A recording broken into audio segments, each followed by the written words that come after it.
unpack your bag, wash your hands and you're inside.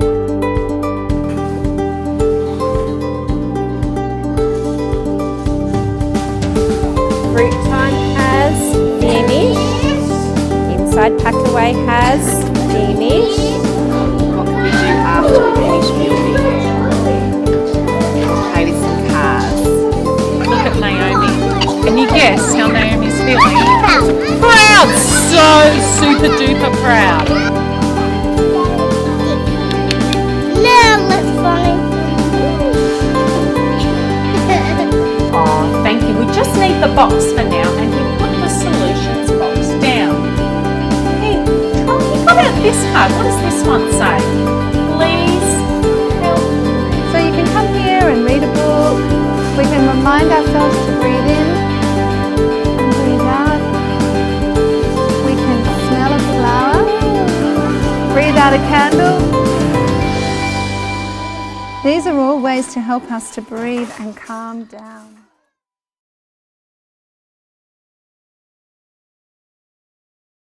All right. Well, thank you, Naomi, for allowing me to come and observe today. Oh, it was lovely to have you. And it was wonderful to come in on a beautiful autumn day and see that you changed the program and you had indoor-outdoor. Mm-hmm.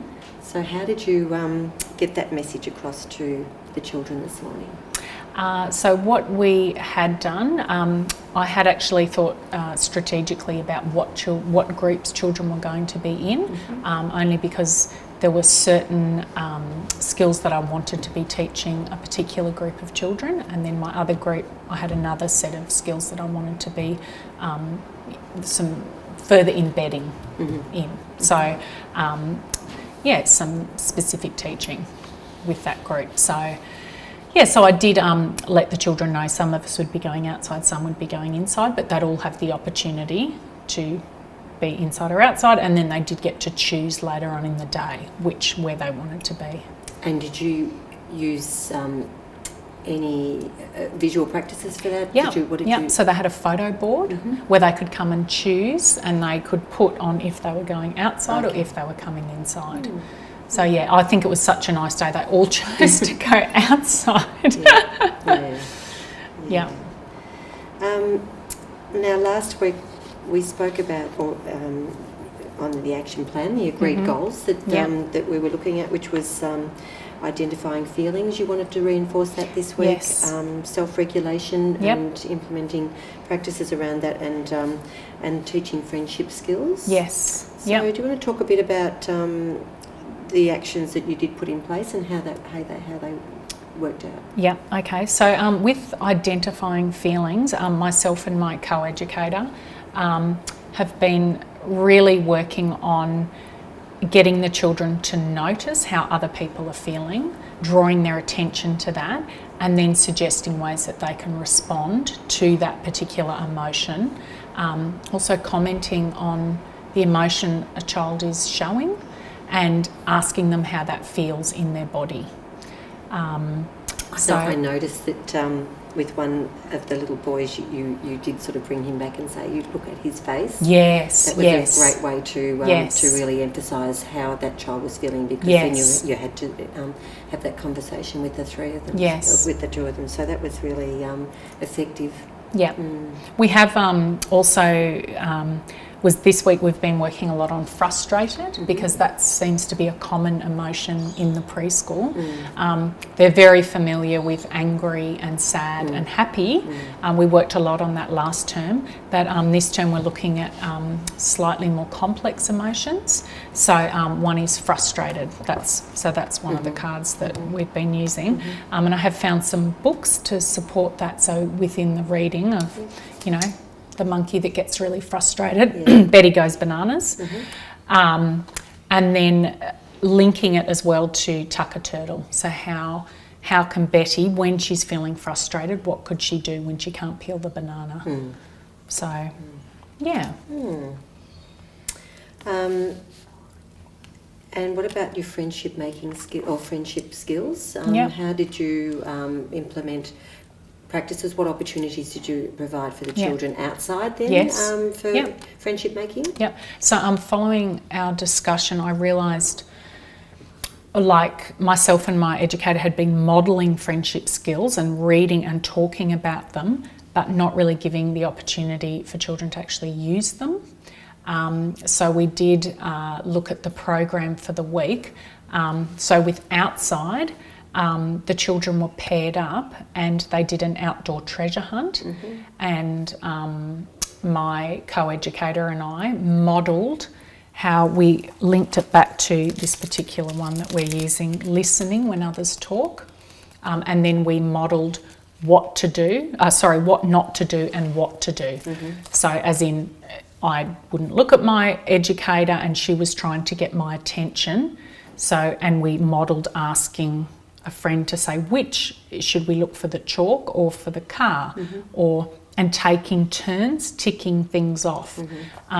We were quite strategic in which children we paired together at this stage, whereas probably later on in the year we would let them choose, and then later on they did actually today get an opportunity. Some of them wanted to do it on their own, which is, you know, it's a fantastic literacy and maths activity just on its own, but for this purpose, yeah, it was about the children working alongside, working with a friend. And how do they find that?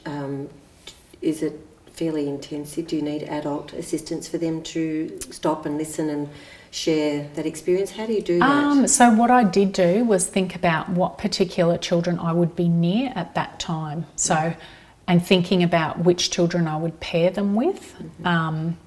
And ones who would perhaps be more likely to include the other child. And yeah, that scaffold, providing the scaffold for the child, not only through the friend who they're working with, but also as an educator being ready to prompt, to remind, and making use of the visuals to show them, you know, when you could see a child who wasn't listening, to just show them the visual as a prompt to remind them of what to do. That's great.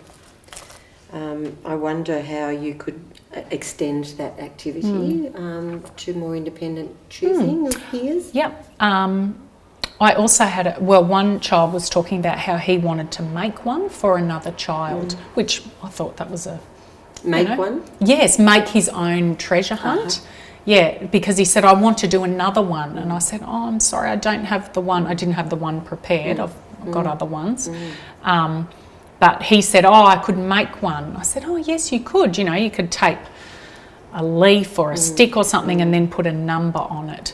So perhaps that's something they could do together, make one for each other, or that's something I'd like to look at later on in the year. So that might be a way of extending that for working out during the week, so that you've still got those friendship opportunities. Oh, and we've also got one for inside as well, which I'd like to use on rainy days. What's that one? So it's a treasure hunt as well, but it's things like, can you find pencils, or, you know, the tiger or something in the, you know, with the plastic animals. So, yeah. And tell me about the cups and the string. Oh, yes. So that was another opportunity for children to work with a friend to complete a task. So one of the children had been telling Robin about making cups that you can talk through. So, but as the children were making them, we realised it's not something you can do on your own. So, you know, that doesn't actually work. So you are dependent on someone else to do it. So we talked about asking someone to come, inviting someone to come and make one with you. And then we also, as a group, within group time, I modelled how you take in turns talking and then also listening as well. So, and we did have children going over to us, and some children said no, that they didn't want to make a cup, and that was okay. And then they'd go and try someone else, and yeah, it was.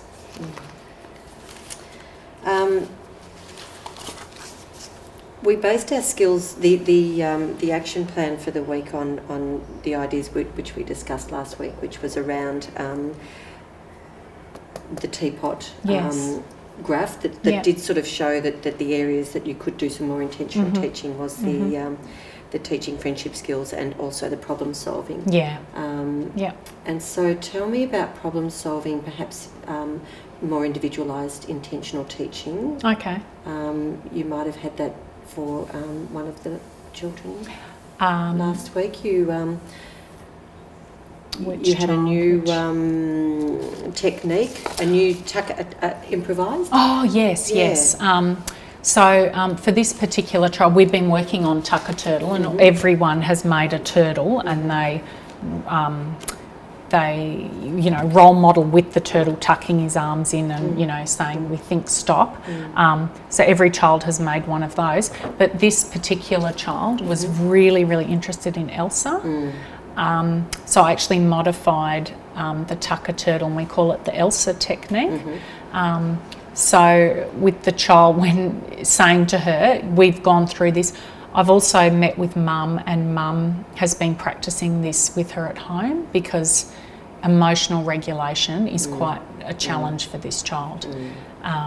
So we actually had some real success today in this child saying, I'm angry, and then being able to actually stop from hitting or throwing something, and actually being able to breathe and self-regulate, which was a real success. So there were two incidences today, and it worked really well. But you didn't just glaze over it or gloss over it. You didn't just expect your co-workers to step in. Yes. You really did help her address how she was feeling, and you reflected and then helped her to go through the steps. So quite a bit of work has gone into that before that, whereas previously we were trying to work out what the trigger was, and we have identified some of the triggers. And in addition, also working with the rest of the group, with that particular child would feel quite self-conscious when children would be looking at her when she was upset. So we have been talking about how we give people space when they're upset. So would that also give you an opportunity to introduce a new feeling of embarrassed? Yes, actually, that is yes. Because it's quite not unusual for children in this age group to feel embarrassed and then feel awkward and not know what to do with it. Look, that's something I hadn't considered, but most definitely I think that would really help. And so that could be that, on your action plan for continuing that goal, achieving that goal could be in that introducing new emotions that or feelings that are strong. Yes. And very confusing. Yes. So are there other ways? Oh, I noticed you've had these little buckets. Bucket filling. So we've been working on bucket filling. Last term we were working on being safe. So we did because the children were new to the preschool, we were really establishing rules and routines and expectations and making them really clear. So we've got pictures of the children doing what is safe and also incorporating our rules. We've also done be safe, be responsible, whereas this term we're really now working on what's known as bucket filling or being friendly. So when we introduce this concept, I actually have my big bucket. There's a beautiful story that goes along with the have you filled a bucket today? But in group time, we talk about what a bucket dipper does, how we feel inside when our bucket is full, and then when someone comes along, it's the bucket dipper and is dipping in. The children are very motivated and very interested in this concept. And actually children in my other group have responded really well to it. I mean, as have this group, but there's particular children who are very keen, to be a kind friend, understanding the concept of taking away from someone and being able to put something back. So all of the children made their own little cup. And we're also working with families. We send little cards home talking about what a bucket filler is, and also skills that the children can practice at home. So little talking points for the family to comment on when their child is being friendly. Like, oh, that's your friend from preschool. let's say hello. That's a bucket filling, friendly thing to do. So yeah, encouraging the child to, in positive social behaviour. And how are you getting that message across to the families? Yep, so we've had a little letter that goes out that introduces the concept. And then we also have the skills to do at home. And then we also have done up these little certificates. So every child's name is on them in the group, because it's our responsibility as educators to catch a child doing the right thing and really praise and encourage them for doing that. So yeah, this is something that we devised where they're ready to go. So at the end of the day, I choose, or throughout the day you're giving children lots of positive feedback and reinforcement that you do think of particular children. And then at the end of the day, we'll relate it to the visual. And then give out a certificate, as in to say, so for example, this one, Brooklyn was friendly today when she asked. It could be, when she saw someone was sad and patted them on the back, when she asked someone to play, when she helped someone do up their smock. And that's something the children really value getting them. And it's also giving examples to the children of what they can do. And what that looks like. And it seems that you could find one for every child. Yes. Even if it, I noticed you had the expectations for sitting at the table at lunchtime. So that even if it was just reinforcing that somebody was being a good friend by sitting at the table or keeping their hands on their own food and so it just seemed to reinforce all the time. And then there was a visual checklist after lunch. Yep, that one's. So what we realised is to give children a sense of agency for them to be able to complete tasks independently instead of being reliant on the educators to stand there and say, remember your drink bottle goes in the tub. You need to put your lunchbox in your bag. That's not really enabling them to do it for themselves, which they're perfectly capable of doing. Oh no, that's my greeting. I've got my wrong one. Let me see. There it is there. That's it. This one we actually stick up, it's at the child's level and what they do. And it's interesting when you look at it, that's quite a few tasks that children have to achieve. And that's really made me reflect on, especially for last term, to think that was actually pretty high expectations and I wasn't really providing support within the environment for them to achieve that. So anyway, so now the children come and they check off each thing. So the first one is push in the chair, they put their placemat away, pack your bag, wash your hands, bag on the mat, and then they can choose a book or a puzzle, and that's how they transition. And I noticed both you and Robin referred children that were seeming a bit lost in that transition. Where are you up to on the checklist? So it was really worked very well for them to be quite independent. You didn't sort of say, you need to do this and you need to do that. So, so it's a great way of getting them to take that responsibility and then be quite successful in it. When we first started it, they'd get a stick or a stamp as a reward, as a well done, because that was quite, that is a lot of things to do. But it's interesting, they'll even look back and see, oh, that's where I was sitting. Oh, I haven't pushed my chair in. Or you see them reminding each other to say, don't forget to push your chair in, so that's been really good.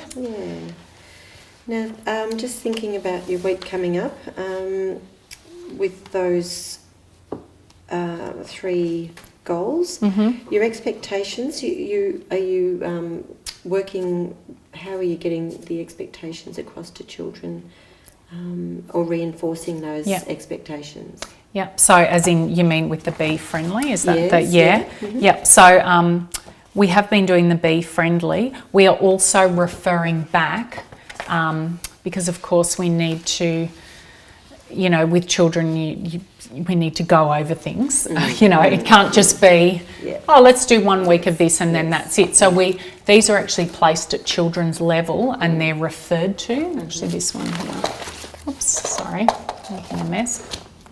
So with the be responsible, so yeah, reminding children, you know, even things like putting lids on pens and, you know, how to close the scissors when they're walking, and just putting their hat in their pockets and turning off dripping taps. And so these are referred to a lot during the day.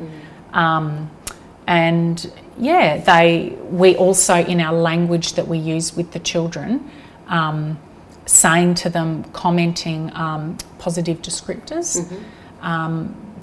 We actually are doing something within our team at the moment where we listen to a team member and then provide feedback to that team member on how, you know, to say, oh, I noticed, and you just jot it down. Yes. So that in our collaborative meeting we talk about, I saw you giving a positive descriptor to that child and they felt a real sense of pride and accomplishment. So instead of saying, great job, good job, which is, that's a good thing to say, but really explaining to the child the impact of their behaviour.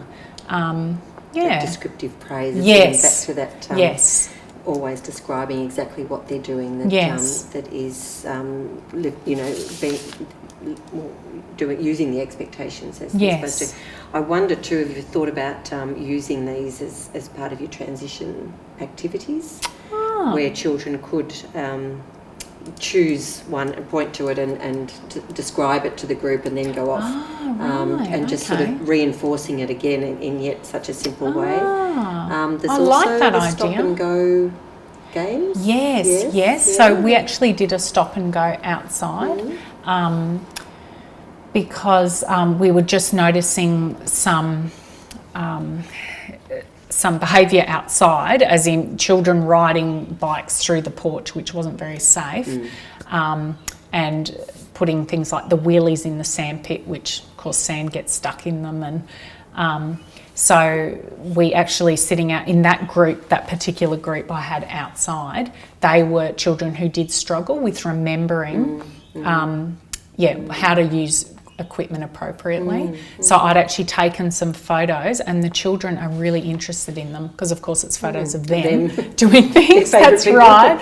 And then they all have their little stop sign, so they hold it up. So previously we've only used it inside, but it's been really effective outside. So okay, so do you feel are there any areas that you've really struggled with implementation when you look at your relationships, your environment, and sort of, and then there's those social and emotional supports? Are there areas that you feel you struggle with, or that you would? Perhaps the one thing I find difficult is that I do find sometimes I move on too quickly. And I think, you know, following our discussions, I really reflect that I need to give the children more time and more opportunity to really understand the concepts, because it's not only introducing them, but for the children to practice them and also the children to use them in different settings. So as in not just inside but also outside. Or just as a transition activity. That would be another way to be very subtle in that. And also the expectations game, and it might be that you revisit, like perhaps with the daily routine. You know, that you're revisiting that also for those children that might be away, and then reminding them or letting them know that way that there's going to be a change in the program today. So actions for this week. With the goals, would you consider continuing those goals, identifying feelings? Yes, definitely. And I think embarrassed is one. So introducing some new feelings. And that's much more sensitive to that child who is embarrassed, as so they can have empathy for that child. That, you know, that's definitely something I'd be looking at. And your friendship skills? So this was quite a success, this one. So we've actually got, previously children were putting a photo on a post on paper and then painting themselves. But then we asked them to invite a friend along, and it was an activity that they would do together.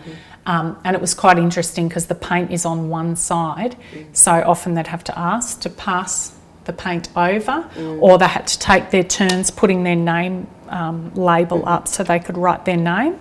And for example, these two children, they both ended up painting over something the other one didn't like. So that was opportunity then though to practice conflict resolution and, you know, finding a solution where I said, oh, I see the person's, you know, when they said, look, you put red paint on my face, and then the person said, oh, I'm sorry, I won't do it again. You know, so acknowledging that person's feelings. So yeah, look, we're definitely continuing with that. And we're also looking at painting a friend through the glass. There's a few different activities that we would like to, so then taking a turn where this is alongside together, painting, but yeah, there's actually a lot of communication that skills they have to practice when completing this activity. And will you continue? Yes, yes, yes. Okay, well, I think we've covered everything that we planned and some. Yeah. So it looks like you've got a fair bit in place for working towards this week, and your plan seems to. I might look into some literature for embarrassed. Some books I'm going to have to. Your implementation guides do have some things on. Yes. They have more activities on introducing feelings and emotions, things. So. That would be always, that's a good way to get some prompts for new activities and experiences. Yeah. So thank you very much for having me. Thank you for sharing all of that, and I look forward to our next visit. Yeah. Thanks so much.